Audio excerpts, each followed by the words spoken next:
উদ্যোগ এটা, এবং প্রতিটা ব্যাংকে আমরা এই কাজগুলো করতেছি আপনাদেরকে জানানোর জন্য যে বাংলাদেশে যেটা কিনা আমরা কিছুক্ষণ আগেও শুনলাম যে অর্ধেকের বেশি হচ্ছে নারী, এবং নারী হচ্ছে এত গুরুত্বপূর্ণ। দেখেন একটা বাসায় একটা বাচ্চা বড় হবে, কিভাবে সে বড় হবে, তার আচার আচরণটা কেমন হবে, সম্পূর্ণভাবে তার মায়ের উপরে নির্ভর করে। বেশিরভাগ ক্ষেত্রে বাবারা বেশিরভাগই সময় দেয় না, বাইরে থাকে। সো আপনি আসলে পরিবারের একটা কারিগর, এবং আপনি এই যে পরিবারটা তৈরি করতেছেন, আপনি যদি সম্মিলিতভাবে দেশের কথা বলেন, আসলে আপনারা মায়েরাই কিন্তু দেশটা তৈরি করতেছেন। আপনার সন্তান যদি আপনি নামাজ থেকে শুরু করে তাকে ধর্মীয়ভাবে আপনি জ্ঞানটা দেন, তাকে অনুশাসনগুলো যদি মেনে চলাটা আপনি পরিবার থেকে শেখান, সে কিন্তু সেভাবেই মেনে উঠবে, সে সেইভাবেই গড়ে উঠবে। আর ঠিক সেখানেই ব্যাকব্যাকও আছে আপনাদের সাথে। কিভাবে?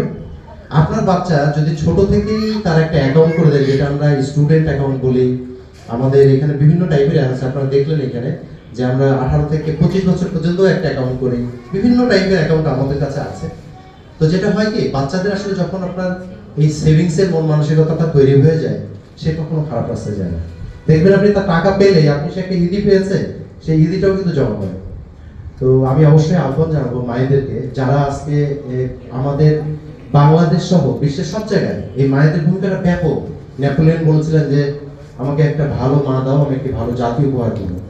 বাংলাদেশে আজকে যত সমস্যা আপনি দেখবেন, রাস্তায় একজন মানুষকে পিটাই মারা হচ্ছে, বেসিক্যালি দেখবেন যারা এর সাথে জড়িত, যে মানে যে খারাপ মানুষগুলো, তারা নিশ্চয়ই ভালোভাবে পরিবার থেকে বড় হয়নি।